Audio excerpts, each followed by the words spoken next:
I've known Julius for many years. I had the privilege of being one of his PhD supervisors when I was a member of staff at the Development Policy and Practice Department at the Open University. James Smith, now a VIP academic at Edinburgh University, was his other supervisor. It really was a privilege to supervise Julius because during those PhD years, he embarked on the transition from being a Zimbabwe-based natural scientist to a UK-based and extremely accomplished interdisciplinary social scientist. And it just feels so wonderful that we're celebrating Julius this evening. I wanted to take a few minutes to acknowledge the importance of those years at the Open University, because I think they probably had quite a profound impact on Julius. Julius came to us at the OU on a scheme which was masterminded by Dave Wield, who's here tonight, and was at the time a professor and co-director of Inogen, an ESRC research institute devoted to innovation in genomics and life sciences. Dave is endlessly creative and innovative and a formidable negotiator. And he, with a little help from his departmental colleagues, persuaded the OU to let us use funds and overheads from the research centre to fund and co-fund PhD students from sub-Saharan Africa. And Julius came to us on that scheme, and his PhD focused on regulation of agrobiotechnology in sub-Saharan Africa. So why is it important to mention this? Because the institutional innovation, generosity, and inclusivity that was embodied in that scheme is, by lucky coincidence or some curious form of osmosis, and I know how much you like your analogies to life sciences and metaphors from life sciences, Julius, something that Julius has embraced, and it's been a feature of the way in which his outstanding career has developed to date. First, let me point out what I think all of you will already know, that Julius is an outstanding scholar. He's held a significant number of impressive fellowships and grants. He's held a Leverhulme Early Career Fellowship. That was on cross-national tech governance in health and biosafety. He had an ESRC Future Leaders Fellowship on innovative spending in health. He had funding from the Leverhulme Trust, and he was co-I with Theo Papayannou and Dina Kale on the role of industry associations in health sector development. He's had funding from IDRC for work on science systems and the AHRC for work on tackling health inequalities. He's also had funding from the Schlumberger Foundation and British Academy, and has received support from USAID, and more, UNICEF and the Open Society Initiative to support a health sector intermediary body in Zimbabwe, which is called Citizens Health Watch. He's published in top journals, and he's a very accomplished teacher. I went to a lecture of his a couple of weeks ago, and boy, he's just so good. He is a great lecturer, great teacher. He has the credentials which you might expect from someone who's been appointed relatively quickly to a professorship at a leading university. So don't mess with him. He's the real thing. But Julius is actually more than even all this. He could have followed a path of progressing his career as a lone academic, establishing himself in a way that built on his talents and brilliance as an individual academic. Many do that, and it is, after all, in many quarters, the recommended, in some places, the only route for promotion. But that's not what Julius has done. Carrying with him the ethos of that highly collaborative and innovative way of behaving that characterized our department at the OU, and is a feature of our science, technology, engineering, and public policy department here at UCL, Julius has developed his skills not only on the glittering stages of academia, but also in the back rooms, where the deals are made, where creative institutional arrangements are sought and negotiated, where the battles to reach out and do good in the world are fought and rarely recognized. Julius has worked with UCL academic and professional services colleagues to develop partnerships with funding agencies and policy bodies to enable creative research and policy partnerships with those in sub-Saharan Africa who are developing capacities and capabilities in places that desperately need them. He's worked with IDRC, with DFID, with the Foreign Office, with the Science Granting Council's initiative, and Rwanda University to understand and implement capacity building schemes and policy related to innovation in sub-Saharan Africa. And Julius has done all this in a quiet, generous, patient and inclusive way, and with humour and joy. He's partnered with colleagues from STEEP, across UCL, other UK universities and in sub-Saharan Africa to achieve the impact that comes from working together.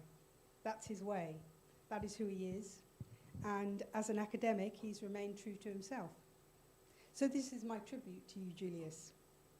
As an academic, you have remained true to your generous, collaborative, brilliant, wonderful self.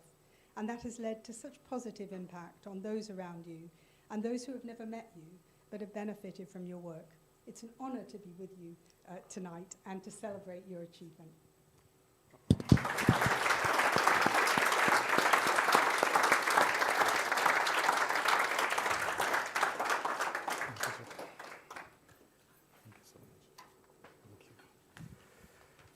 Wow. I was just wondering who was being introduced there. And then I remembered also that I serve as a deacon in my church.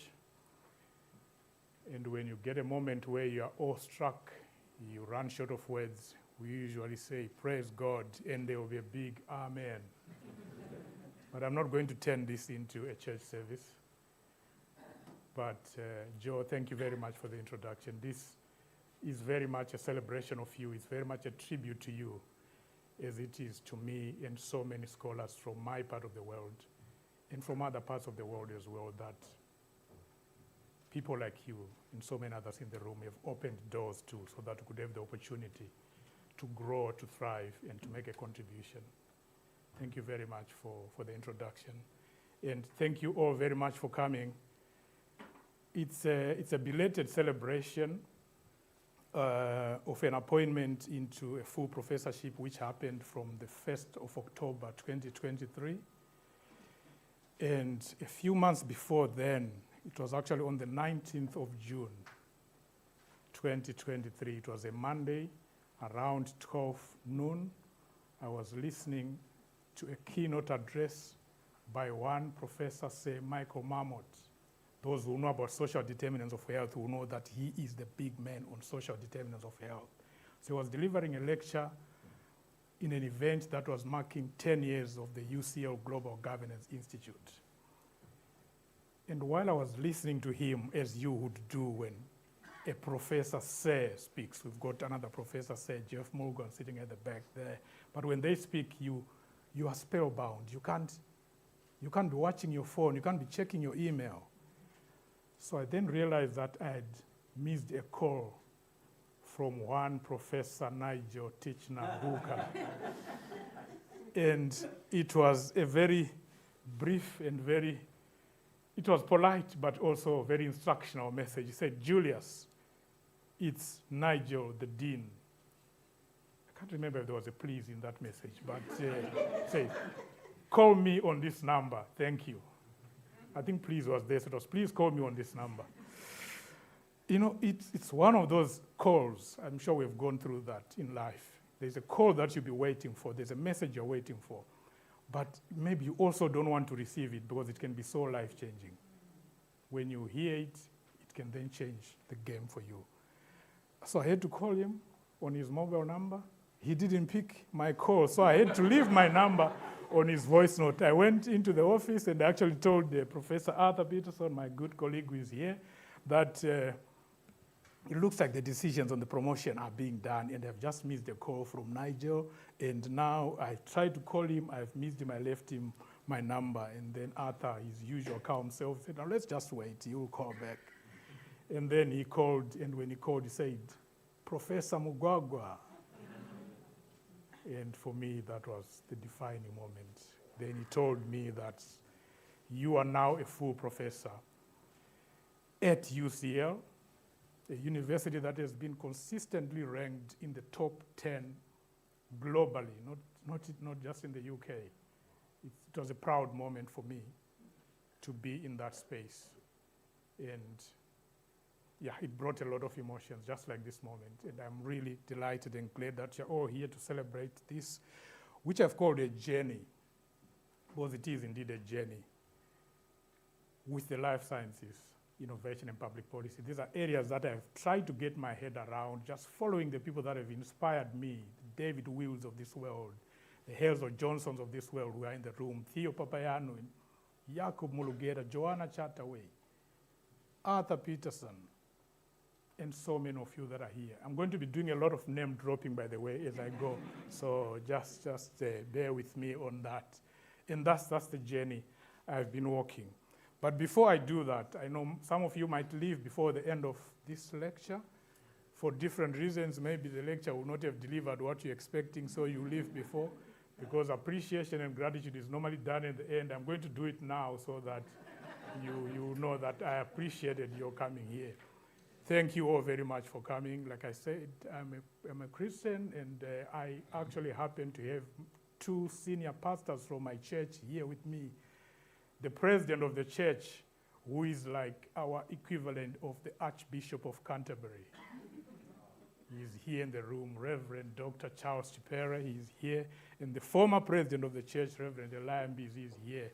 And so many others. And my lovely family, my wife, I can't even see where she's sitting. There she is. And our two kids. Then I've got my mother. Yes, my mom is on the other side now. She left almost 5 years ago to the day.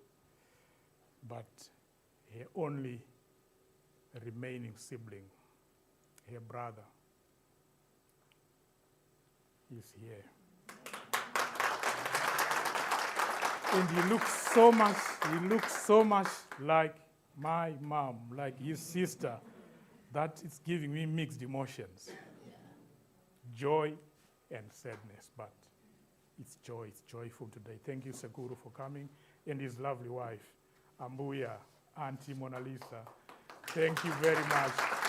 They live in Ireland, they are here. We've got family that has traveled from South Africa, Mrs. Mtangadura. I've got my mother-in-law. In my culture, when your mother-in-law is there, you do this.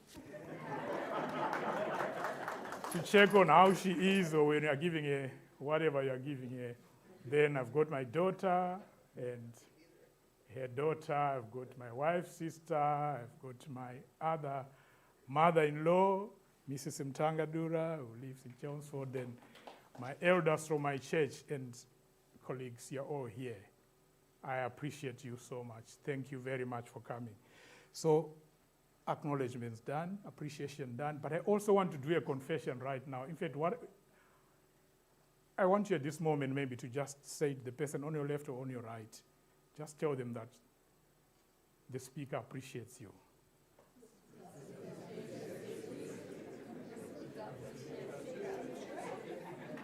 Right, this is very good.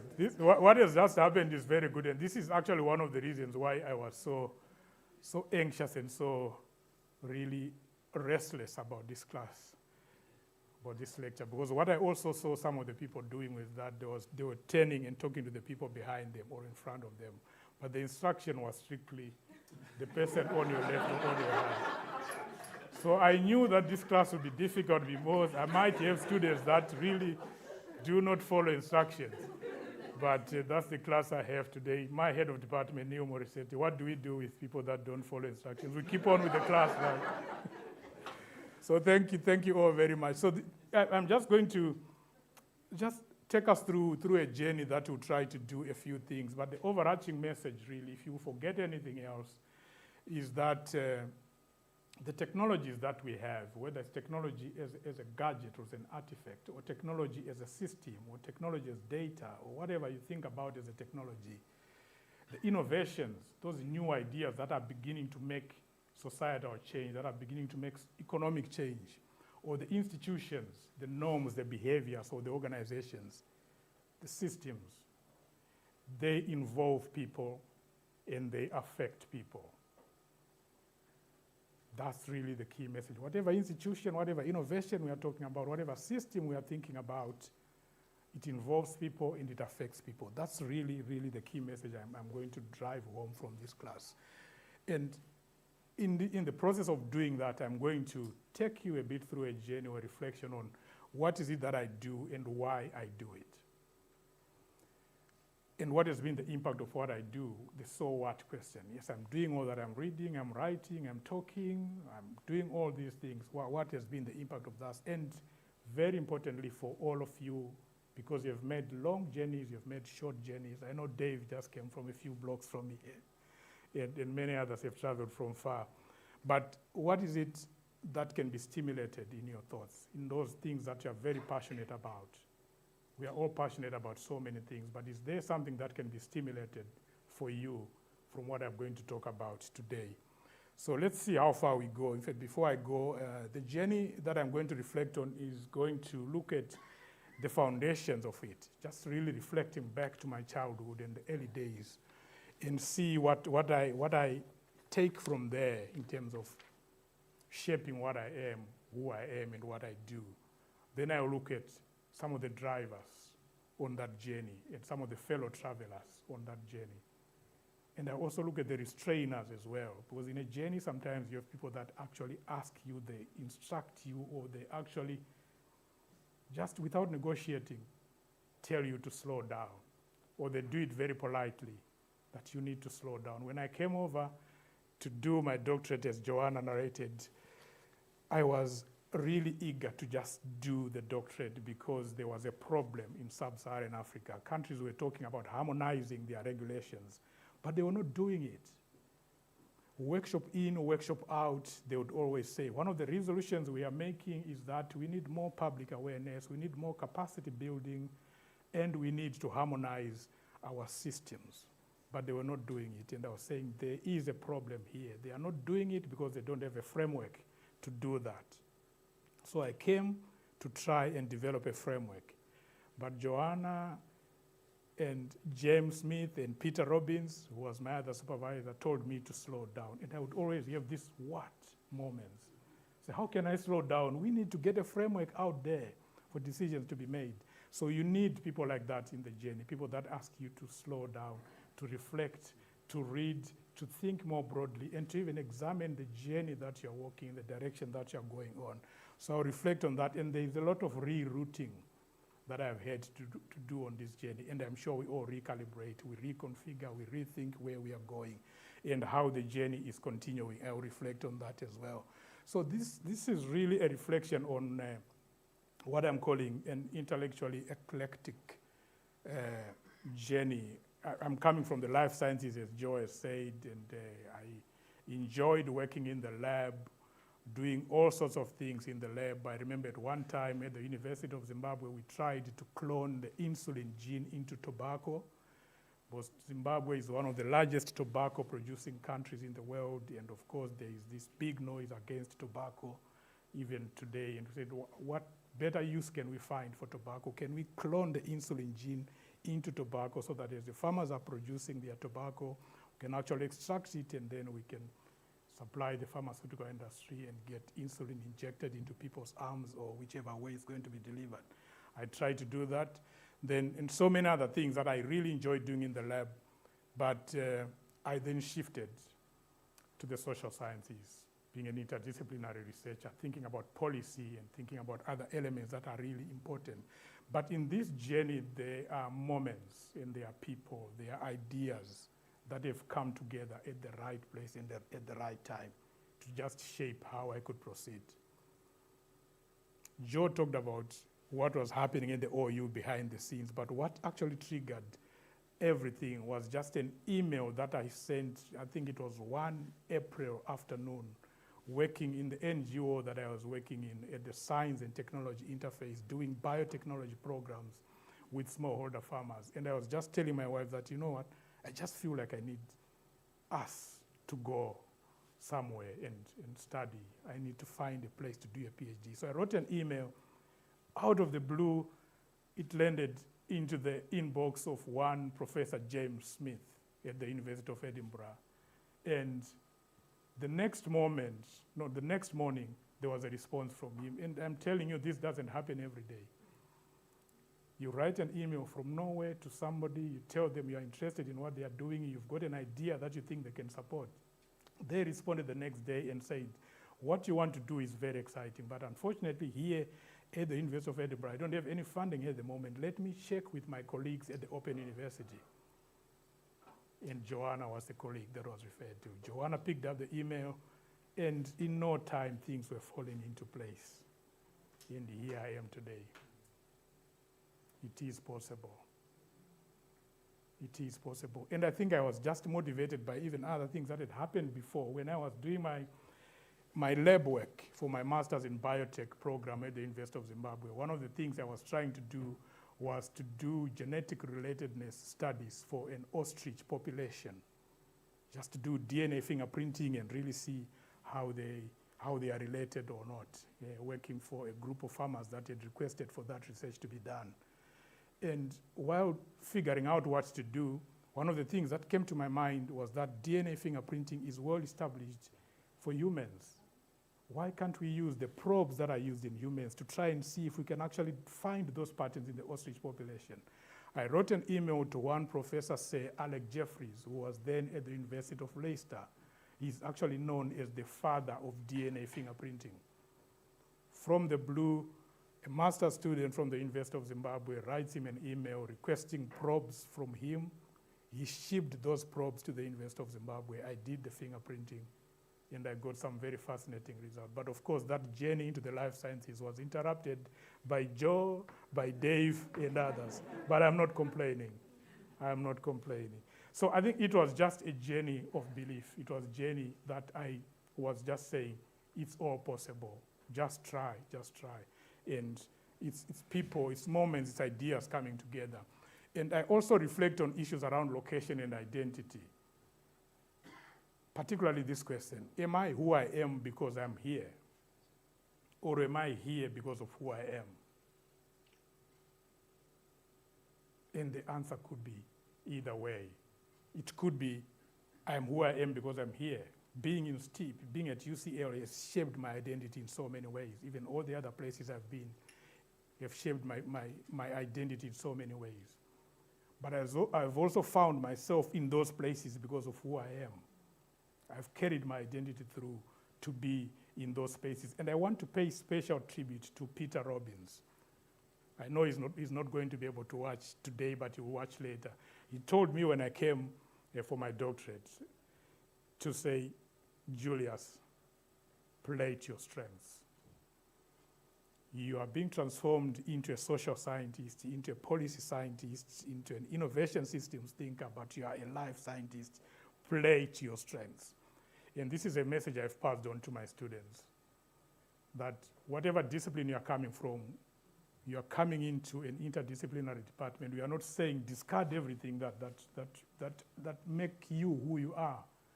Build on that so that you can be a stronger academic going forward. So that's one of the things that has really helped me going forward.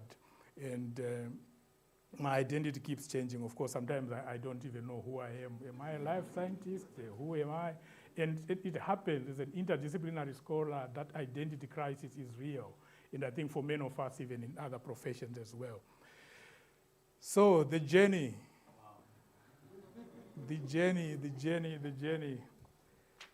So this is a migration that happened on the 2nd of December, 2005.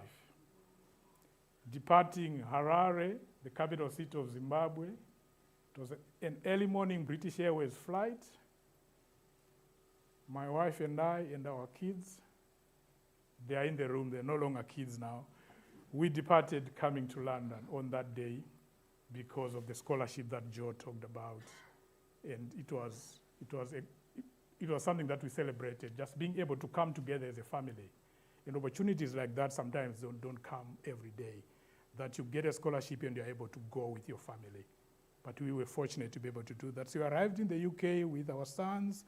I had to go to school. My wife had to abandon her budding teaching career so that she can be with me, to look after me while I studied, while raising the kids. And I'm grateful that you did that. And then the journey began from there. But there are some foundations that were there even before the journey that happened. And I want to reflect on two elements. One which I'm calling unsettling questions from this man here. I think there's only one person in the room who recognizes that man, and that's my uncle here. So this is my granddad. We call them Sekuru in Shona, that's our mother tongue. So this was my father's father, and his first name was Mugwagwa. So we actually take our surname from his first name. And he was a very witty old man. He was very cunning, he was very sharp-tongued, and he could just tell you off in that moment. He would say, I don't have tomorrow, I don't wait for tomorrow, I will just deal with you in this moment. And he would always ask these questions when we came back from herding cattle, sheep, and the other animals, other livestock that we were looking after. Where did you spend the day? With whom and why? Doing what? What did you achieve? Those were very unsettling questions, and I remember my older cousins used to avoid him because of those questions, especially if they were up to something that they didn't want known. But then what happened, I actually felt sad that I had that impact on him, because I then turned the tables on him one day, asking him the very same question that he was asking, and he didn't like it. He did not like it. And for me, it's one of those early reflections on how localization matters. Those questions that we ask the people that we do research with, the questions that we ask our patients, those that are in the health and social care sector, just try to answer those same questions yourself and see whether they keep you settled or they unsettle you. So he was actually a different man from that moment, which made me very sad that was not the intention to make him different, but it stimulated something in me. Then the other thing that I reflected on as well was these journeys that we would do using these buses in Zimbabwe. They were called chicken buses. I don't even know why people call them chicken buses, whether it's because people carried chickens on those buses or people would consume a lot of fried chicken on those buses. But they were good buses, and they are still there actually. And but they were few. They were spaced and far between. You wouldn't get them every other hour or something like that. Maybe there would only be one bus per day. So if you missed that, then you have to wait for the next one tomorrow. So naturally, when it was there, it means there would be a lot of people that would be waiting to get onto that bus. And one of the things that always happened, and I think it happens even now, is that when you got onto the bus and the people that were accompanying you remaining outside at the bus stop, they would be shouting a lot of last-minute instructions, a lot of things for you to remember. And no gender stereotyping intended here, but it was mainly the mothers or the women who would be doing most of the shouting. And I actually remember asking some of the men, why is it that you also don't give these last-minute instructions? And say, no, I dealt with him already at home. I don't need to continue shouting. But you'd get all sorts of messages when you got onto the bus. Maybe there are 10 of you that got in there, and there are 10 families that are shouting, don't forget where the keys are. Or don't go to Harare and start playing, forgetting about your books. Or don't go there and indulge in a lot of drinking and forget us here because you need to send us money. So it could be some simple, soft messages, but it could be some hard messages as well. And you are there on the bus and everyone is listening to those. I mean, confidentiality and data protection, that's a different world. That was a luxury. And I think the good thing is there was still some anonymity in there because there are 10 of you that got in there and they're all shouting. Nobody actually knows whose message is this about drinking and clubbing or forgetting the keys or... And this is relatable. I can see so many people that relate. And I think it happens even in this part of the world as well. Ben, you worked a lot in Cameroon. I'm sure it happened in Cameroon as well. So that would happen. And I actually reflected on quite a lot of things about connection, because you also had to connect to the final message that you're being given. As much as there's a lot of noise or a lot of other messages that are coming through, but you had to remember your own message. So you had to recognize your mom's voice, or your big sister's voice, or your aunt, whoever is shouting. You had to stay connected to that, otherwise you will forget, and the next time they write you a letter, or next time you come back, they'll then ask you what happened to what we asked you to do. So these are some issues that I reflect on. Then fast forward me being in education, going to ordinary schools in Harare, and then in our rural area, it's called Buhera. Those that know Zimbabwe, it's about 2 hours drive southeast of Harare. Went to ordinary schools, but I think what I would want to emphasize is that I met extraordinary people at those schools. Some of my classmates, the ability that they had. Some of my teachers, the ability and the passion that they had was astounding, and the incredible impact. And you know, the power of messages that are overhead. I remember I was still doing my grade 1, that's the same as year 1 here. And I started off very well, and I thank God that I managed to continue well. I was getting very, very good grades, and my uncle here can testify. So I overheard my teacher, my grade 1 teacher, and the head teacher saying something very positive about me. They said, this little boy from Buhera. I think there was this thing about your school is in Harare, but they would always want to identify you with the rural area you come from. There was always that. So they said, this little boy from this district is going to go far. It was a prophetic message. I overheard it, and I just owned it. I took it, I ran with it, and it became a driving message for me. So incredible people that I met there. I'm going to go back. And the other thing that I also reflected on was that growing up, and I think even until now, I had a very good handwriting. I know this is contested in my household. I can see a lot of people disagreeing, but I used to write very well. This is just a representation of how I wrote a few weeks ago, I think. And I'm sure you can read it from there. And so the opportunity that came from being able to write like this was that I would be asked by school bursars and those that were generating invoices for school fees. Towards the end of the term, they would ask me to write invoices for the students to take to their parents. So I would be sitting there writing, and then I got to know the names of people's parents, because in my culture, you don't refer to adults using their first names. Like my uncle here, I can call him Ignatius today, because we are in this setting. My aunt, I can call her Mona Lisa today, because I'm here. My mom-in-law, I can call them, but it doesn't happen every day. You have to call them mother of so-and-so, or father of so-and-so. That's how you refer to them. So their first child is the one that you then use to identify them. But I got to know the names of many of my friends' parents, but I respected that information which I was given. I would never go around telling them, oh, you son of so-and-so, you missed the school yesterday, or you did that. I learned confidentiality and just keeping the trust that was given to me, even at a very early age. And I keep pressing the wrong button, but the one I want is this one here. And I also had a love for debating. So I was in the school debating club when I was doing my GCSEs. And we would debate against schools that had A levels. The school that I had only went up to the final year of GCSEs, the O levels. It's called Form 4. Then you'd go Form 5 and Form 6, which is like year 12 and 13.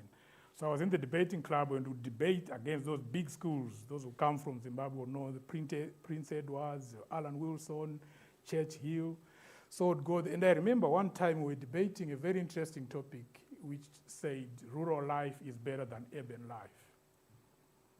We were debating, and I was on the side of rural life, that rural life is good. Then I gave an example of a cholera outbreak that had happened in Zambia at that time in the city and said, you know what, this is the problem with urban life. Look at what's happening in Lusaka now, cholera and everything and everything. Then the guy from Prince Edward, the school that we're debating, then stood up and said, I want to encourage the previous speaker to go back to Zambia so that he can find the real facts on what happened on the ground. And then, because I was the chairman of the debating club, my colleagues from my school were really waiting to hear how is the chairman going to respond. He has really been pulled down here. He's being asked to go back to Zambia. I actually had not gone to Zambia to collect that information. So I had to think very fast. Then I responded and said, I want to tell my honorable friend that I don't have to go to Zambia to know about this information. There are journals that publish these things you are talking about. There are different books that publish on these things. Then I started quoting some fictitious journals about what had happened. Because I had heard about journals from my cousin, Dr. Tichafa Munyikwa, my uncle's first son. He was the first person in our large family to do a doctorate. So he was telling me about research, about publishing, about all these things. And so I then used that to really cement my position. And I don't need to highlight or to mention to you who won that debate. But you can, your guess is as good as mine. So there are a few things on this journey that have really helped me. I think one of the things is whether it's just me wanting things to be clean, even in the house. Sometimes I redo the dishes when they've been done by, especially the boys, whether it's, but it then led me to work in quality assurance in a pharmaceutical company. I did pharmaceutical quality assurance and R&D, which I think was really connected to being able to just love things that are clean and tidy. My love for the biological sciences was really up there. And then in my studies, I studied animals, I studied plants, I studied microorganisms of different types. And even the idea of just trying to see how they are related at the genetic level. Can we move this and try to use it to influence that? And yeah, quite a few things. I'll come back to some of them before, of course, this transformation happened, which moved me from somebody that was very positivistic, somebody that really said, when there is a problem, we can find a tool to solve that problem very easily. It's a matter of just finding the tool. So that's positivism. You believe that there is a straightforward connection between the problem and the solution. And yeah, I had to be slowed down by Joe and their gang to actually then realize that you need to think in so many different ways for you to actually be able to do that. So I think I got converted from being a positivist to being a critical realist in so many other variants of being a scholar as well. So those are the universities I went to, just briefly, University of Zimbabwe, the Open University, and being affiliated to the Inogen Center, which was hosted by the Open University and the University of Edinburgh. And the jobs that I did in outside academia were very fascinating for me. The first one was working at the Department of Veterinary Services in Harare, working as a molecular biologist in a livestock research project where trying to find diagnostic methods, but also some vaccines for livestock diseases. And one of the things we were doing actually became a deja vu moment for me during COVID, was we were trying to develop a DNA vaccine for a disease called heartwater or cowdriosis. It's a disease that affects ruminants, animals that have got 4 stomachs. I don't know if you've got any animal scientists in the room.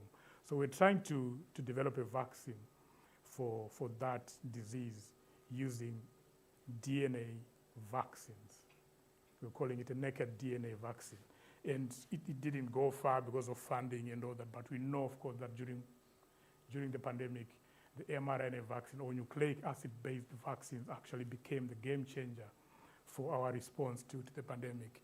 So I did that, then moved to the pharmaceutical company where I worked as an R&D microbiologist, also doing quality assurance. And then while I was working there, that's when I was also doing my master's in biotech. And then soon after finishing my master's in biotech, I joined this organization called Biotechnology Trust of Zimbabwe, which was implementing biotechnology projects, working with smallholder farmers, projects on soil fertility improvement, detection of livestock diseases, marker-assisted selection for maize improvement. So it was a whole range of projects that we were doing with that, which was really at the science and technology interface. Then here in London, while doing my doctorate, I worked briefly for Consumers International, which is here in London. So that's the breadth of experience I've had. Then in academia, just starting off from September 11, 2008. September 11 is quite a significant date for different reasons. But that's the day I defended my thesis. It's also one of my son's birthday. And in that particular year, I think we celebrated the PhD more than his birthday. But he didn't get to hate the PhD because we're not celebrating it every year, so he understood. So, and then that has been the journey Joe talked about, the fellowships, the first one being funded by the university, then I got the Leverhulme one, then the ESRC, then I got a lectureship at the Open University, worked on it briefly before I then moved to UCL. So looking at this stretch, I was actually reflecting the stretch from completion of my doctorate to becoming a full professor. I don't know how quickly you do your maths in terms of how many years it has taken. 2008 to 2023. It took exactly 15 years from completion of the doctorate to becoming a full professor. It took 15 years. And I did a quick search to just try and gauge what's the average in terms of how long does it take in the UK to do that journey.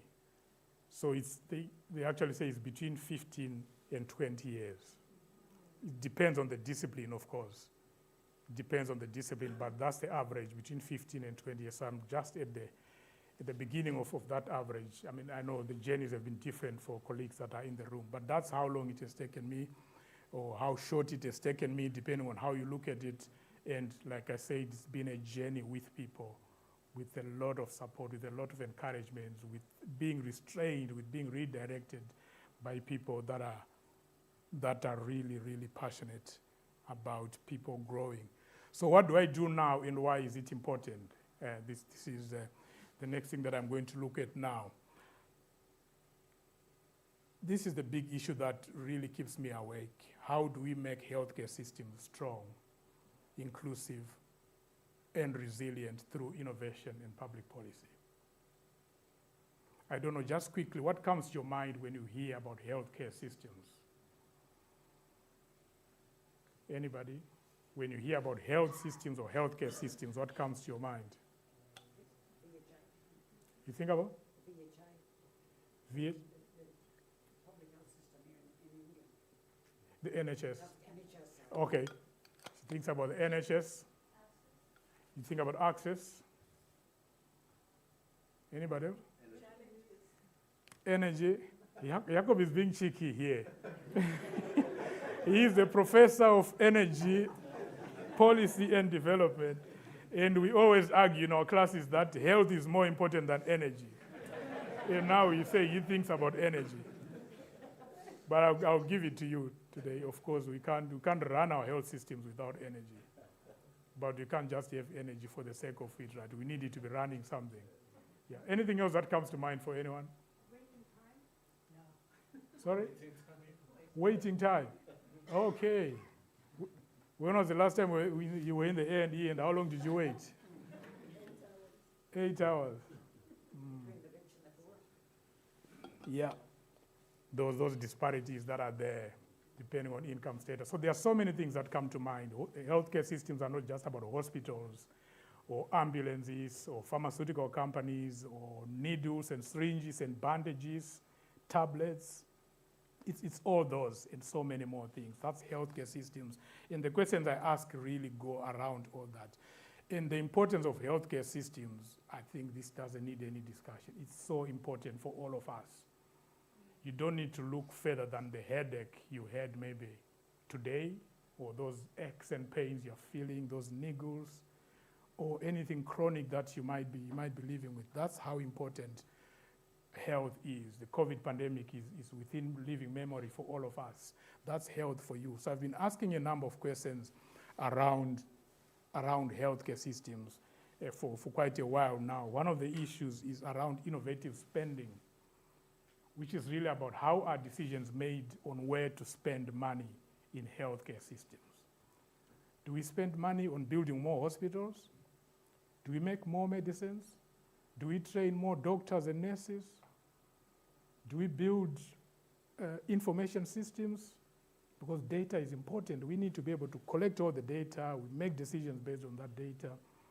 What do we need to do? What's the most important thing to do in a healthcare system? So that's a project I did, and it revealed some very fascinating findings.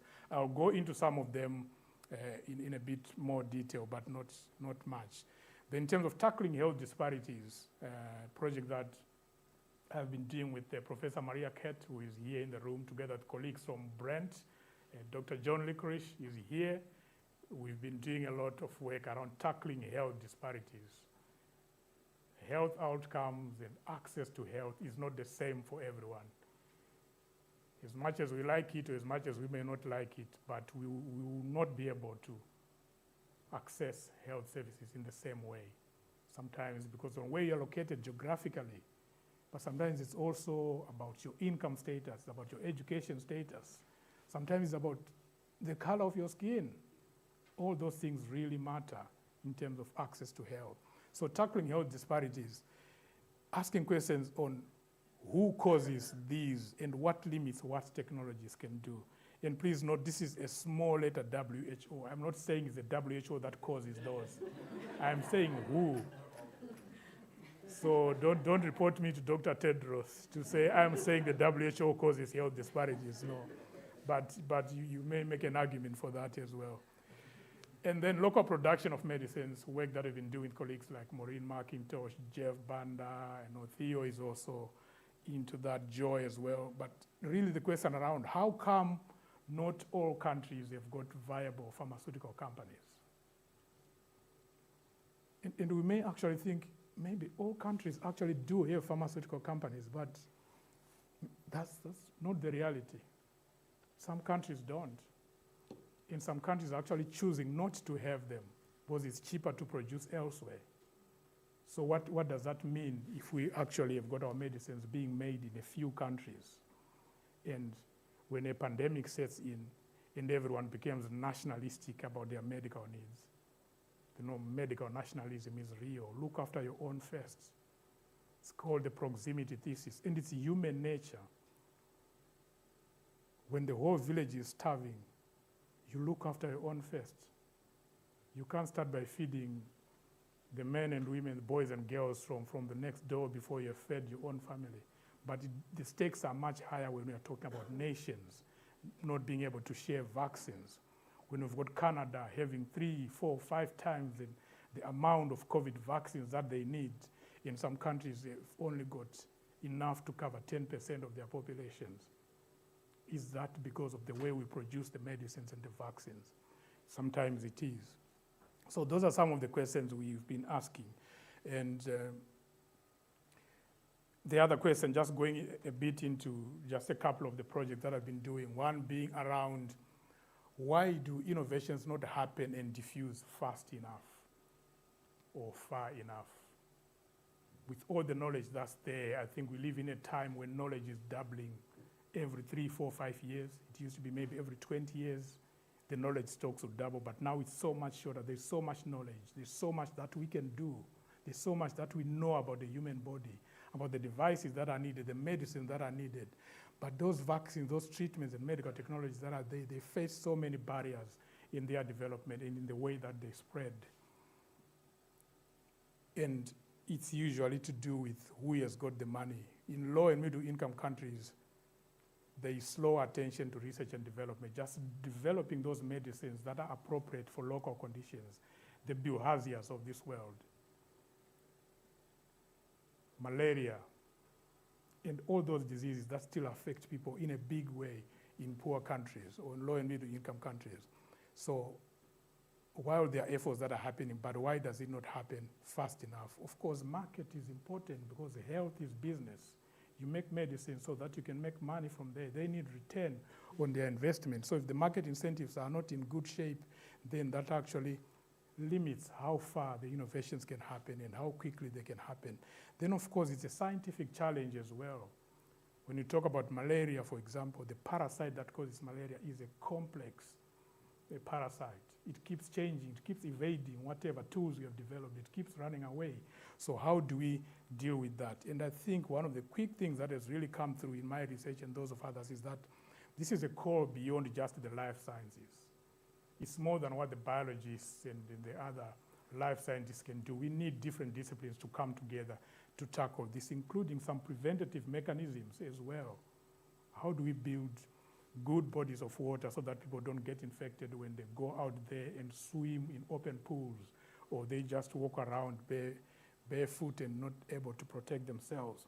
So just some figures here to put things into context around how long it takes. So we've been trying to find a vaccine for malaria for the past 50 years and counting. We only got one approved in 2021 after 50 years of trying. And I think that's a very conservative figure in terms of how much has gone in there. We are probably talking a few billions that have gone in there. TB, up to now, we don't have a vaccine for that. HIV/AIDS, 40 years and counting, 50 billion US dollars later, we are still trying because the virus mutates and it evades the immune system. Ebola, 40 years and counting. Yes, we got close in 2019 when Ebola threatened to be a global pandemic. I remember it was moving. Here in the UK, some cases were detected in the US as well, and global attention was then there. And something came close. Then COVID-19, in less than a year, we had a vaccine because we put in $100 billion. Why are we not putting $100 billion into these others?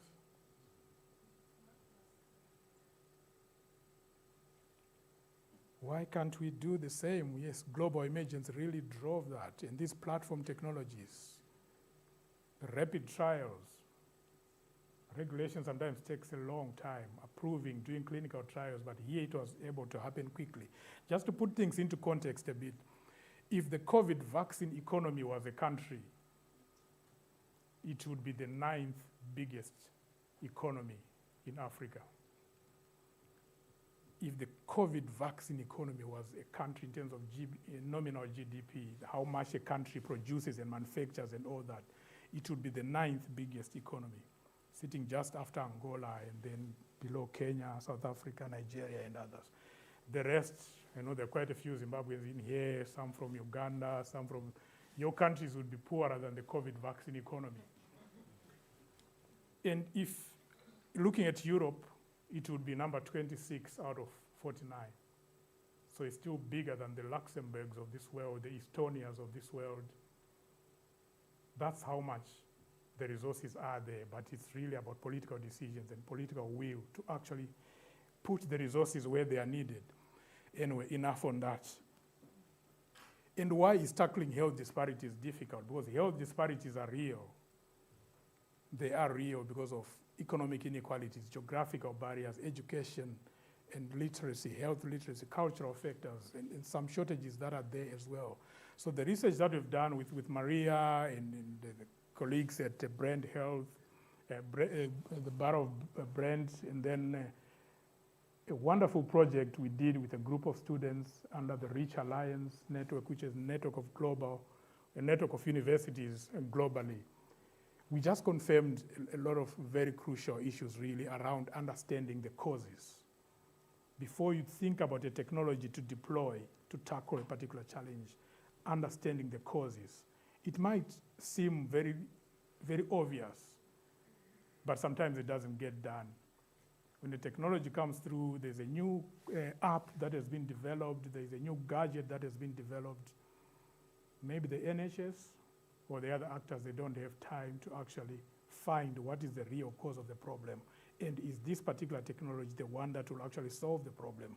And really including and involving the local communities is important for tackling health disparities. And of course, it's a tussle between who has got power and what kind of power do they have and how much interest they have. This power and interest matrix is really very important.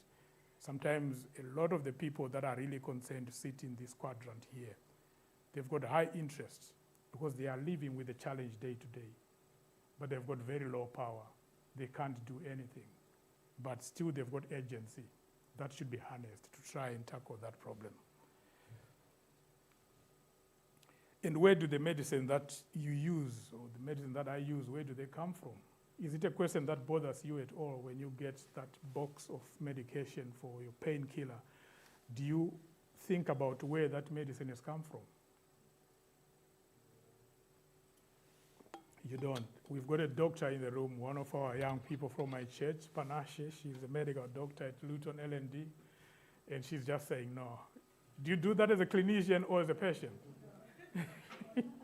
Both. Okay. Yeah, the medicine is there, it's ready to be injected, it's ready to be administered. So sometimes we don't get to think about where it's coming from. And it's a question we've been asking and even thinking about why local manufacturing of medicines is difficult in Africa. Why does it not happen? And when we've got figures like this, which show that a lot of African countries import up to 90% of their pharmaceutical requirements, the medical consumables they need. That's worrying. But then you think about it and actually see that the UK actually does the same. 80% of the medicines we consume here are imported. But then again, the UK can count on strong infrastructure in terms of transport, logistics, and being able to move things around quickly, which doesn't happen in a lot of the African countries or other low and middle income countries. When the value chain gets broken, to actually get things moving would be a challenge. The UK can do that, and they're actually choosing to get a lot of medicines from where they are produced more cheaply, India and China. That's how it's done.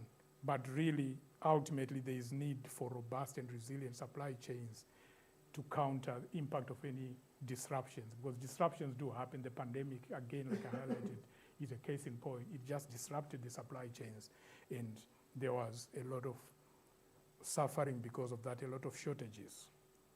So this is one of the visuals coming from our data, again, just showing that local manufacturing capabilities are very low. South Africa is one of the highest producers. They actually have got very strong capabilities in local manufacturing of medicines, but they only produce approximately 30% when you look at antiretroviral drugs.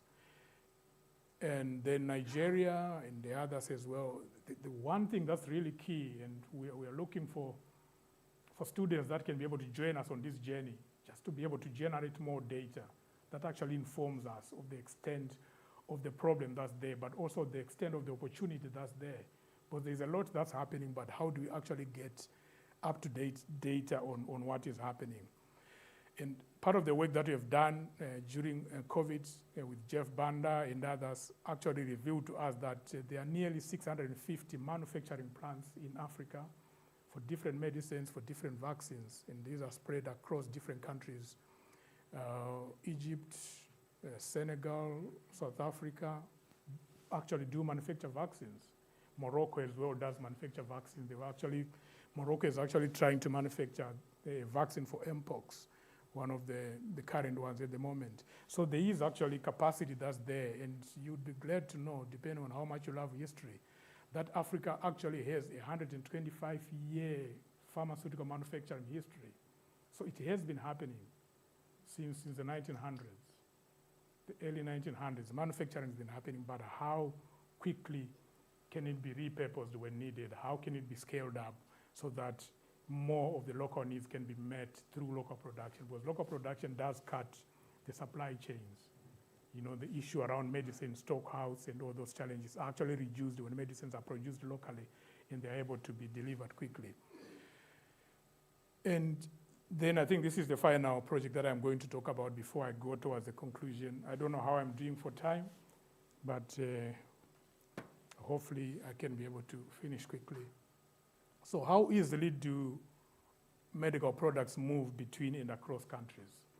We've just seen that a lot of countries do not manufacture medicines or whatever products they need locally. They have to move these products from other countries. So how quickly do they move across countries? So I've done research on harmonization of these various aspects, which is about drug approval, manufacturing standards, pharmacovigilance, monitoring those products post-market, and also the issues around pricing. Because you don't just come up with your products, you put it in booths or in pharmacy and you set your price on your own. There are some pricing standards that have to happen. So all those would really benefit from being harmonized in terms of how we make decisions on that. But harmonization does not happen quickly. It takes a long time. It all sounds really good in terms of the benefits of harmonization. It's good for the companies, it's good for hospitals, it's good for the workers in there, it's good for the patients as well. But it doesn't happen, and really, who in their right mind would resist this? There is this issue called regulatory sovereignty. Each country wants to have that freedom to regulate its own space. And I think you can relate with this even at the household level. Because why do you not synchronize your school runs with your neighbors? Yeah, let's not be very harsh with countries or with nations. Let's try and break it down to ourselves. Why do you not synchronize your school runs? Or even synchronize your meal times or your bed times with your neighbors? Anybody wants to take that while I take a sip of water? Richard, I know you do a lot of school runs with your son. That would be weird. Okay. I like that. Anybody else? Sometimes you want a break for a cup of water. Right. Yeah. It's got nothing to do with them. Right. They are doing their own thing. Let them do their own thing. Yeah. Jeff, why do you not synchronize with your neighbors? All those things.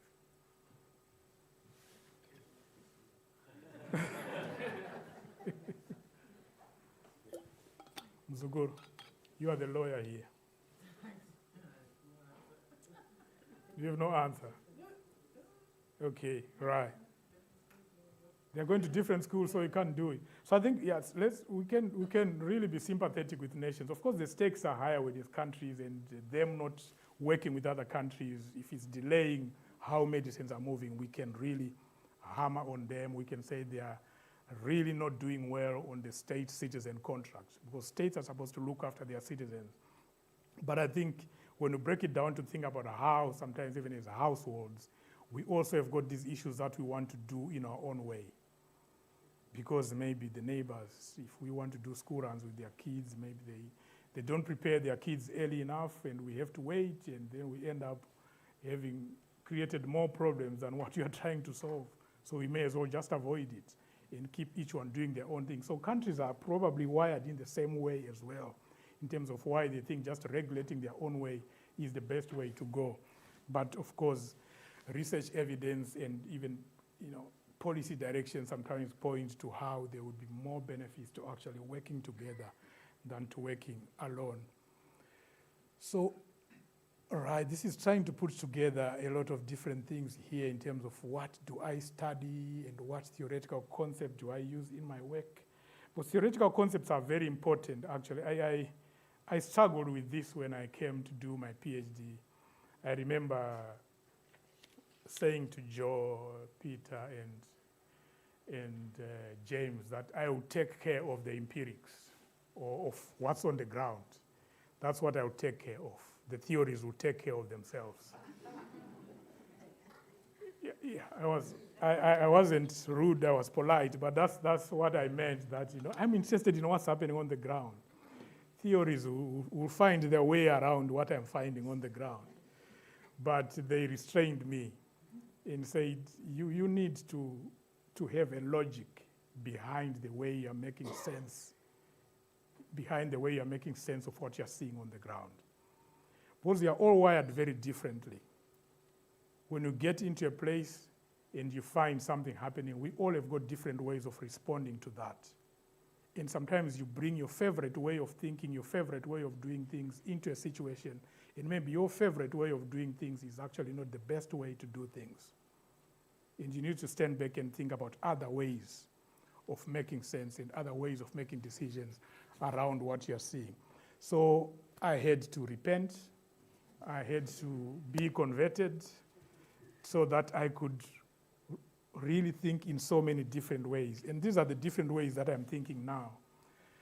Innovation systems, I think about social determinants of health. That health is not just a medical problem, it's a social problem as well. Health is about where you live, it's about the income you have, it's about your education level, and so many other things, those social determinants that Michael Marmot talks about. Then political economy analysis, the politics, that tussle, that tension between politics and economy, the interests, the ideas, the institutions, the structures that are there really matter for how we understand what's happening. Then innovation ecosystems or innovation ecologies. Theo Papayano is in the room, he talks about these issues a lot, but this is really important that we are thinking about a system where it's not just about different components, but it's also about how they are co-evolving, how they are collaborating, but also how they are in contestation. They are also fighting each other. Even when you think of the NHS, it's not everybody within the NHS that's actually pulling in the same direction. Some are pulling here because they've got a different performance metrics that they're following. Some are pulling in another direction. So that contestation that is there amongst the actors. Remy and Katrina are here. We are really trying to think some more, and Shira as well, think some more around ecosystems and how that is important. Then syndemic theory, just really reflecting on how diseases or health challenges do not exist in isolation. They are not separate entities from the other. And we saw this happening a lot in COVID, how the pandemic was actually riding on other challenges that were there, whether it's biological challenges to do with other diseases, but also social factors as well. So it's called that biosocial complex that's there around that interaction between diseases themselves, but also with the social conditions. And with Vusa, who is in the room, we've actually been trying to look at COVID and religion in Zimbabwe as through the syndemic theory. We've got a book chapter that we'll be releasing soon in the book, just exploring that. So there are quite a few things. And of course, the WHO has got these building blocks of a health system. That the health system has got so many blocks that actually make it up. You've got the health workforce, you've got the hospitals, you've got the information mechanisms, you've got the governance mechanisms, then you've got the medicines. So it's different blocks that are actually there. So we actually do, we do analysis in there. Then policy gridlocks is something that I've written on as well. Just thinking about how these policy channels, when we want policies to be made by the same group of policymakers that are already constrained in terms of what they are thinking about and what they have to make decisions on. Sometimes you create a gridlock because there's so much pressure. There's a lot that's going or that's trying to go through the same channel. Just like the gridlocks we see on the roads, where there's just too many cars for roads that are very narrow. And then, of course, it's not just about the condition of the roads, it's also about the behavior of the drivers. I'm sure you've driven behind drivers that indicate left when they are going right. And that can cause a gridlock. You can also be driving behind a driver that just decides that now I want to reverse. I have made the wrong turn in the traffic circle. Now I have to reverse so that I can get the correct exit. And that can cause a gridlock. So we actually analyze that as well, and so many other concepts that you are using. And then the notion of intersectionality. That's really key. How different factors that define an individual, your race, your education, your religion, how that intersects with so many other factors to condition how you can access health services. So I analyze countries, I analyze sectors, organizations, and so many other aspects as well. Right, I'm going towards the end, don't worry. This was a very interesting moment for me because one of the things that I became very unsettled about was this issue about grand narratives, especially thinking global and how we need to think about global solutions, global supply. And I was saying, but there is a local that's really important. So passing through Heathrow Airport for a number of years, I would see these adverts from HSBC Bank. They call themselves the world's own local bank, which is very, very interesting.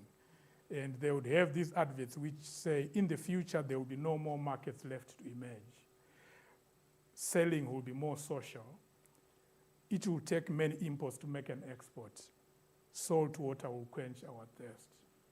And some of these are already happening now. We are already seeing that happening. But one thing that really caught me was this one where they say, in the future, local demand will shape global supply. I say, but how about local supply? We need local supply as well. Yes, global supply is good, but we need local supply. So it's really that focus on the local, which became very, very important for me. And from this slide, I'm not going to really say much, but I think one of the reflections that I also saw, and even up to now, I continuously recalibrate myself and I have to rethink, is the realization that there are some remnants in me. There's something in me that is still very positivistic, that still says there is a problem and it needs a tool, and the tool just needs to be found and it needs to be used by the right person. Maybe the tool is there, but it's just in the wrong hands. So I'm still very, very positivistic in a way. I'm also very, techno-inevitable. Where you just think technology is inevitable. It will just happen. We can't do anything, like AI. It looks like we can't run away from it. We just have to create room for AI. We just have to find our way around an AI-powered world. Then as human beings, we now find our space within that space. And I think, we've got our Prime Minister really throwing AI at the NHS. He's just throwing AI on it. The waiting times will be sorted by AI. The decisions we need to make will be sorted by AI. I don't know if he's then going to sort the shortages that are elsewhere. I don't know, but sometimes there's that reality that sometimes we become so much techno-inevitable in terms of how we look at things. So these are some of the things I've had to think about, but of course I want to say I'm still very much unapologetic about really realizing that technologies can do a lot, and technologies have done a lot. We need technology. It's really about how they are harnessed and how we make sure that they are really just pushing those human-centered agendas. And one book that I read, I actually reviewed this book when it was being launched by the authors, who won a Nobel Prize, by the way, in economics. So I'm just highlighting that I've reviewed a book that was written by somebody. And this happened here at UCL in 2023. I was the reviewer for this book, and I had a conversation with Simon Johnson, who was there representing the authors. But they highlighted quite a lot of very, very interesting issues around how we should really take back our space as human beings. We have lived in an ecosystem where there are humans and machines for a long time, but we need to reclaim our space as human beings so that we are not the secondary citizens in this ecosystem, but we are the primary citizens. I don't know how far we are in being able to do that. So what I've learned from all this is that localization matters. We need to localize ideas, we need to localize meanings. And when we think about the local, it's not just a place somewhere on a map that is waiting to receive inbound knowledge or inbound technologies. It's a place of knowing, it's a place of agency, and it's a place of responsibility. The people that are sitting in a local place somewhere, they may have been educated differently, they may look different, they may have done different things, but they've got their own ways of knowing that need to be harnessed. And power does matter, of course. Positionality and a lot of frameworks do matter in that. And the way we understand these local spaces is conditioned by our own assumptions and our own conventions of knowing. I have no problem with assumptions in terms of making assumptions, but I have a problem with running with assumptions and making decisions on assumptions, because assumptions are like hypotheses. You assume, but then test it out, not to then make decisions based on assumptions. But also very fundamentally recognizing that the local is not a homogeneous place. It is not a place of eternal friendships or agreements. There's a lot of disagreement in local places. You go to a local football club, local pub, local whatever playground, it's not all harmonious in there. There's a lot of contestation that needs to be understood and that needs to be harnessed. And so it is a place of transience. There's a lot of change that's happening there. There's a lot of contestation as well. And it's also a place for ephemeral innovations, innovations that do not need to be there perpetually.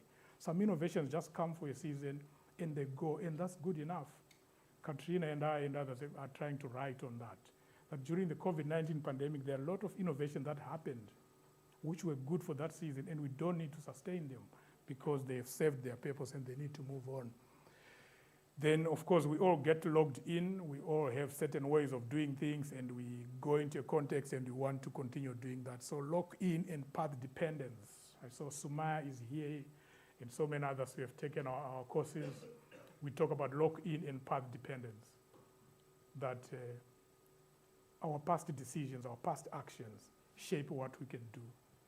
So it depends now on the kind of institutions and how agile they are for us to be able to do things differently.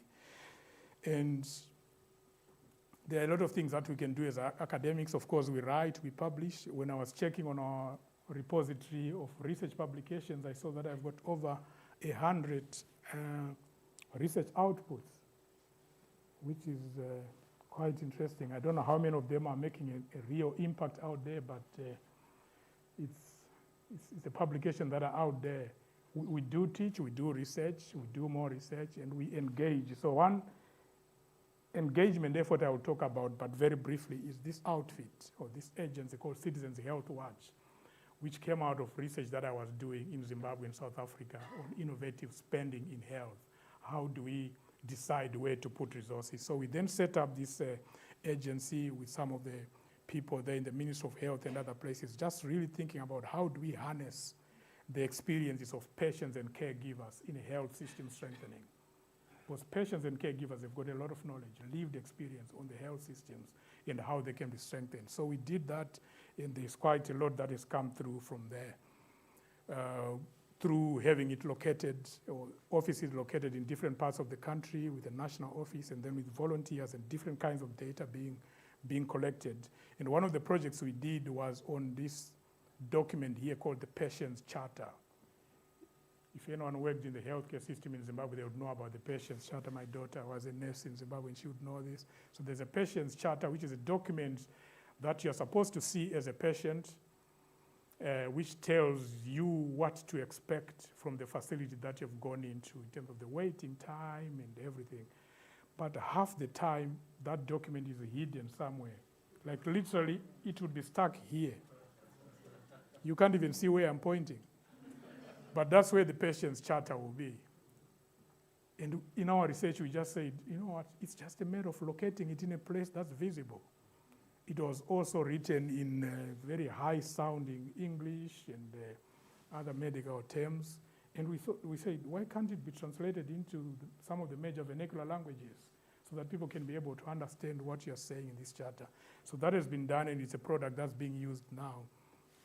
So how else have we been responding? In the department, I'm leading or co-leading a lab called the Innovation Ecosystems Lab. It's a 12-member lab currently. Different institutions that are there. We've got the University of Rwanda, University of Johannesburg is partly part of that. We've got Warwick University, one of our colleagues that has moved to Warwick now. And what I particularly like about this is that it's a multi-generational lab. We really, really believe in intergenerational bridging. That's something I'm passionate about. We need new generations of scholars that will really be able to champion these issues you're talking about. So Remy, Katrina, Bipashi, Han is here, and Chris is in and out of the lab, but is part of the lab, and so many others as well. And we will continue to really challenge our thinking in these spaces as well. And please do join us, even those that are outside UCL, those that are in other agencies as well. We want this to be a real-time place for thinking critically about policy and how it's applied. So please join us in this journey. It's been a journey with people. There are so many people here. I'm not going to spend a lot of time with them, but this is my old man, long since gone, but a fountain of wisdom, a good man. My mom, gone 5 years and counting, good woman, fountain of wisdom and humility. My brothers, this one should have been here today, but he was denied a visa. Together with his wife, he wanted to be here, but the UKVI said, if we give you guys a visa, it doesn't look like you've got strong enough connections in Zimbabwe to come back. And yeah, that's how far it went, but they've got strong connections in Zimbabwe. That's I can vouch for them, and they would have gone back. But they couldn't come, and then my other siblings as well. My late sister was a very, very strict deputy parent. She really just stepped in, because our mom was living in the rural areas. She was in the city, and she would really just look after us. Even when my wife came into the family, she would look up to her, and may her soul rest in peace.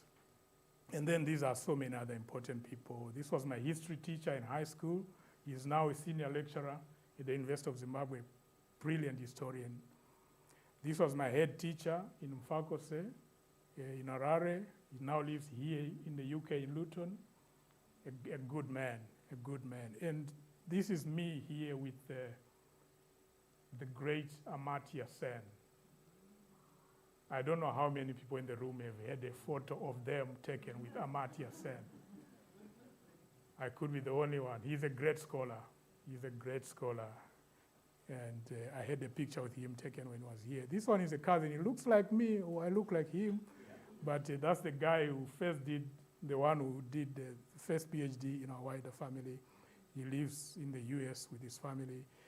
These people have been influential. Mariana Mazzucato, Maureen McIntosh at the Open University, Hazel Johnson, who is in the room, was my third party monitor when I was doing my doctorate. We had this arrangement where you've got your supervisors, and then you'd have someone called a third party monitor. They were like a pastor. They were playing a pastoral role to just check, really, just like the personal tutors we have here, I think. Just checking on how you are doing. It was an excellent arrangement. I learned so many things from her. And James Smith, who was talked about, is there. Peter Robbins, Joanna Chataway, Kalishas Juma, may his soul rest in peace, one of the greatest scholars from Africa. John Mugabe, just a coincidence of names, he's a Kenyan. Judy Wahungu, she was an ambassador of Kenya in France. I think she was my external examiner for my PhD. She was actually nicer than the internal examiner, which was very strange. But when I had a conversation with Gordon Wilson, who was the internal examiner afterwards, I said, but Gordon, why did you do this to me? He said, I felt the external examiner was being a bit lenient, so I said, let me be tough a bit. And he then said, I knew you would be able to rise up to the occasion. So that was that, yeah. So Judy, yeah, she left the African Center for Technology Studies where she was. She went into politics, and she has done amazing things in that space. Ida Stolen-Young from the University of Zimbabwe was one of my biochemistry professors. Brilliant scholar, was a hardcore scientist, but now she's actually talking science policy. She's talking social science as well, which is quite fascinating to see. Then this man here, Professor Christopher James Chetsanga, a legendary Zimbabwean scientist who almost won the Nobel Prize for biochemistry in the early 1970s for discovering some enzymes in the DNA replication process. He's still there, pushing 90 and going. And he would always tell us that, give me a Bunsen burner and a Petri dish, and I will do good science for you. And he would say, oh, Prof, I think times have changed now. Now you need more instruments, but he would always insist. And I think we got so many principles from there that I think the foundations are really important. We'll fly high, we'll do so many things, but I think foundations are always important. Let's hold on to the foundations of where we are coming from. And it's been a journey to so many places. I'm so ever grateful that through my role and my work in academia, I've been able to travel to nearly 40 countries without taking a lot of money from my wife's pocket. Just being paid for by the university, by the research projects I was doing. I've been to so many countries. I've loved being in China, and I always challenge my colleagues from China that you are from there, but have you been on the Great Wall of China? And some of them have not. I've been to Cuba. I've been to Toronto just recently. I've been to Eritrea. I've been to India, so many countries. And I'm really grateful. And it's been a journey where I've really absorbed a lot of information. I've read a lot of books. And yeah, some of them I still remember. I read Shakespeare, Macbeth. Some of the quotations from there, she should have died year after. There would have been a time for such. Or where is Macduff, Lady Macbeth? Were these things here that we do talk about, or have we eaten upon the insane root which takes the mind prisoner? All these things you're talking about, are they actually happening? Yes, they are happening. Policy challenges are real. I read this book here. This was actually our literature book at the GCSE called A Son of the Soil by Wilson Castillo. So there's this boy who would go back to the village after flying high in the urban settings, and the elders in that village would be so proud of him. They would say, he is a son of the soil. This very soil that we till here, he is our son. And I always want to remain a son of the soil. A lot of other books, Animal Farm and everything that happened in there, that thanks to Comrade Napoleon, how nice this water tastes. Thanks to our head of department, Professor Rear Admiral Neil Morissetti, how good academia is. Extra work is strictly voluntary, but if you don't volunteer, your rations will be reduced. What kind of volunteering is that? But that's Animal Farm for you. Ngugi wa Thiong'o, Grain of Wheat. I won that book as a prize in O-level. And I love Chimamanda Ngozi Adichie. I love her work. She talks about the danger of a single story. Get into a context, get one story, move out and think that's the story. There is danger in there. Find that it's got some videos as well on that which you can look at. And Stanley Nyamfukuza wrote a book called The Unbeliever's Journey, or The Non-Believer's Journey. But I call mine A Believer's Journey. Mine has been a believer's journey. I'm not going to spend a lot of time on this, but just to show that the journey continues. There are a lot of things that are coming through. Policy convergence, policy gridlocks, policy kinetics, and what I'm calling policy metabolism.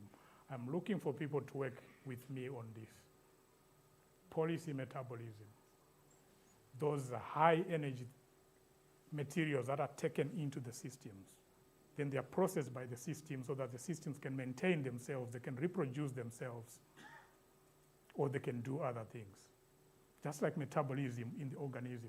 I want to work on that, and I've started some work on that. Industrial foundations of health, with Professor Smita Srinivas, we are doing some work on that. So it's been a full circle journey, and it keeps on going.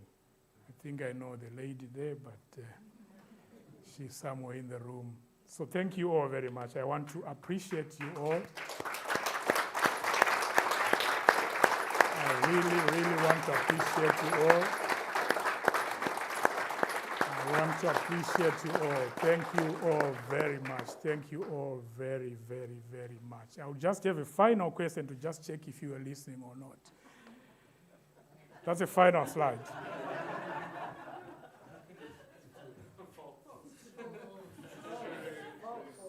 False. How many are saying it's false? Okay, about 1/5 of the room. Then how many are saying it's true? Very true. Very worrying.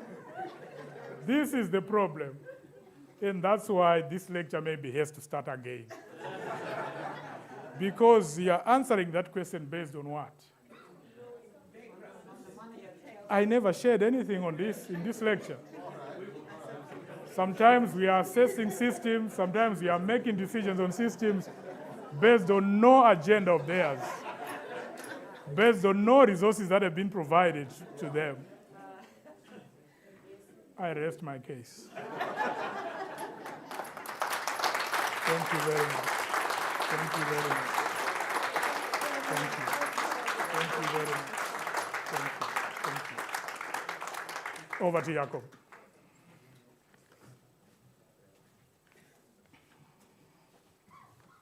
Wow, how do you? That was unbelievable. Really, really enjoyable, of course, would be an understatement. Let me just get this in.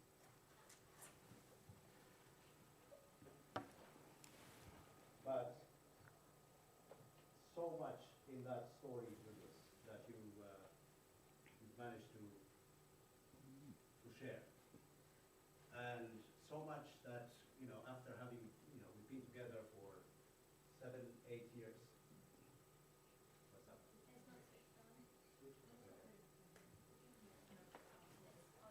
Is that better? Yeah? And we know some aspects of it, but there is so much as well that that we haven't heard.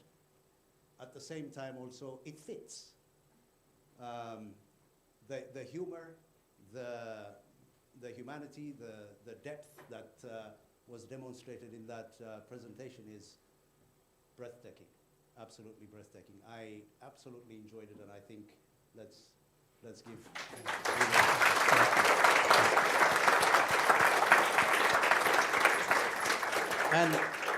And given that we're all technology people, I decided to out-consult AI. What does AI say about Julius? He doesn't know me. Well, you'll be surprised, mate. Here is what it says. Professor Julius Mugwagwa is the kind of academic legend who could probably solve a global policy gridlock, yeah, Okay. before his first cup of coffee.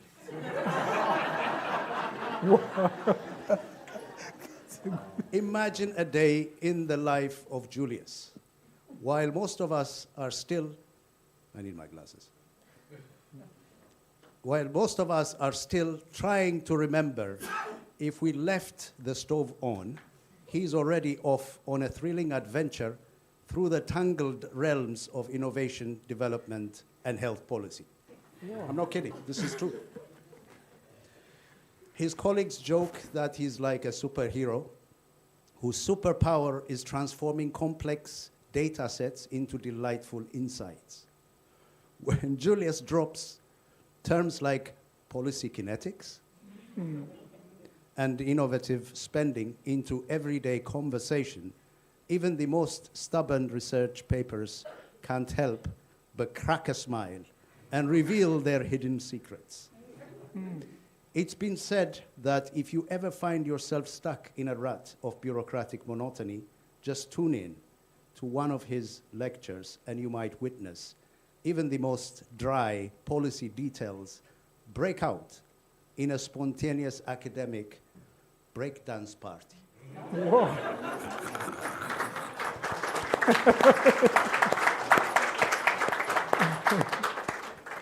So, we all love Julius. He's a remarkable colleague whose journey and impact, in many ways, it speaks volumes about the character, leadership, and intellectual prowess that this dear colleague demonstrates. One thing to say also is that Julius is a consummate team player. I think all of us in STEEP agree with this. As you know, he joined STEEP in 2016-17, at a time when the department was growing, but also going through some ups and downs that those of us who were there before will remember that, will recall that. Sort of like infants, because STEEP was new at the time. So with an innate sense of camaraderie and unwavering dedication to the collective, that's what it is, to the collective, he quickly became a key member of the department, as Joe indicated earlier. His willingness to dive into, headfirst, into any challenge, whether it's participating, but also volunteering to lead, really demonstrates his commitment to the collective.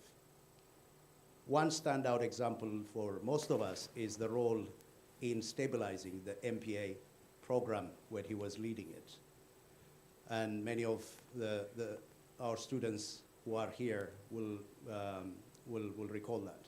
So amidst daunting recruitment challenges, which is always the case in academia, high expectations for quality, UCL demands it, and the task of managing strong personalities within the department, Julius not only led the program, but also set a high standard of leadership. Should I say using his velvet stick? Because he can also be quite a tough guy to negotiate with. Whenever there are deadlines or anything, there is a way that Julius speaks to you, which makes it impossible to say no. Mastering new frontiers. Julius's journey at UCL is a testament to his remarkable adaptability and continuous growth. Of course, we all aspire to that. When he arrived, I recall thinking he was somewhat out of his element with the unfamiliar technical systems, Moodle, classroom projectors, and the essential teaching tools. In the light of, in a light-hearted moment, I even mused, finally, someone who isn't already a tech wizard like me. Okay. However, Julius moved quickly. He proved that initial impression can be misleading. Within months, he had transformed into a real maestro of technology, conquering SharePoint, Google Doc, and every digital tool thrown his way. I'm still languishing in the doldrums. Yeah. So watching him evolve was like witnessing a caterpillar morph into a dazzling tech-savvy butterfly. Intellectual curiosity. Joe has highlighted so much of that, and we've seen what was demonstrated for us. Julius is a genuine intellectual whose thirst for knowledge knows no bounds. We talk a lot, of course, about energy, climate, health. There are conversations that we don't touch, and it amazes me that he knows as much about my subject as I do. His curiosity, of course, spans various fields and brings this passion into every conversation. And his enthusiasm is utterly contagious. Students love him for this, because not only do they learn from him, but they feel genuinely valued. And he maintains, long after they've left, links with so many of our students. There is a module that we teach together for the past 6-7 years. And often what we get is guest speakers. You tell me, we have a guest speaker. And I would say, who's that? He says, so-and-so. I mean, because my memory is quite short, I'm afraid. I say, who's that? Oh, don't you remember that student who, blah, blah. So this happens, the kind of the circulation or the invitation of older students and colleagues, continue to re-emerge. And this is just, his quality of actually connecting the past with the future. And I think, much of what we've heard even today, and of course, as demonstrated by the presence of this colorful community here, is part of his past, but also part of his future. Diplomacy and cultural pride. And Julius's ability, of course, to communicate effectively and build relationships swiftly is another of his standout qualities. His diplomatic skills allow him to navigate challenging situations with grace, earning him the respect of both colleagues and superiors alike, such as Admiral Professor Neil. Qualities that have been recognized, of course, by UCL as well.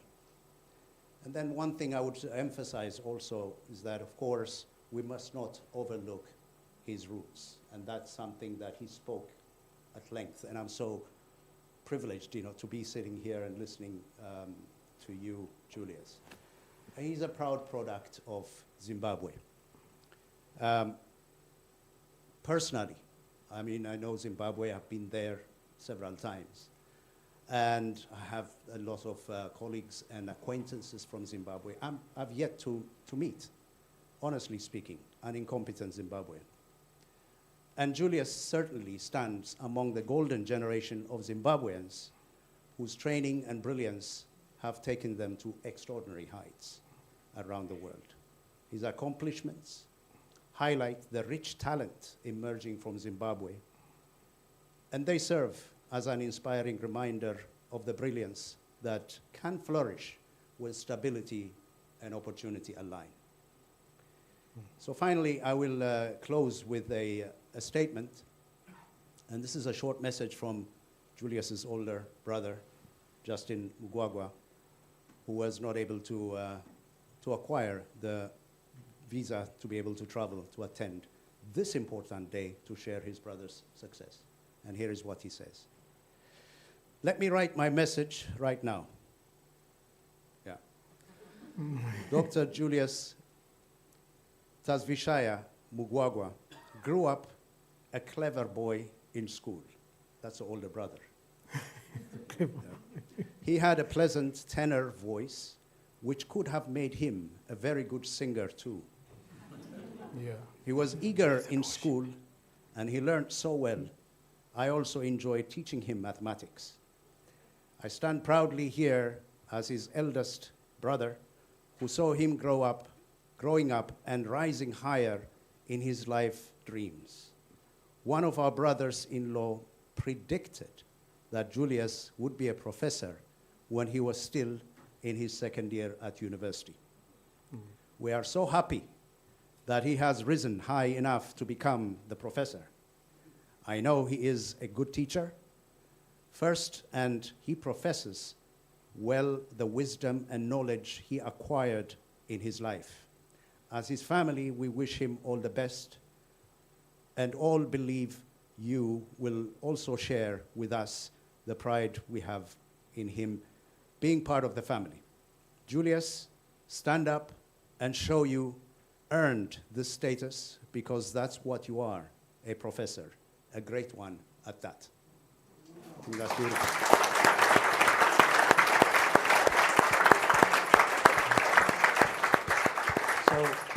So we say, well said, big brother. We long to meet you, whether in the UK, but certainly in Zimbabwe. Julius, congratulations, my dear brother. You often said that if you had to do academia or retrain yourself, you always said you would have chosen history as part of your vocation. Yes. Well, to get you started with that, Oh, I have a book here from France, about Frantz Fanon. Thank you, Julius, for thank this you. wonderful- Oh.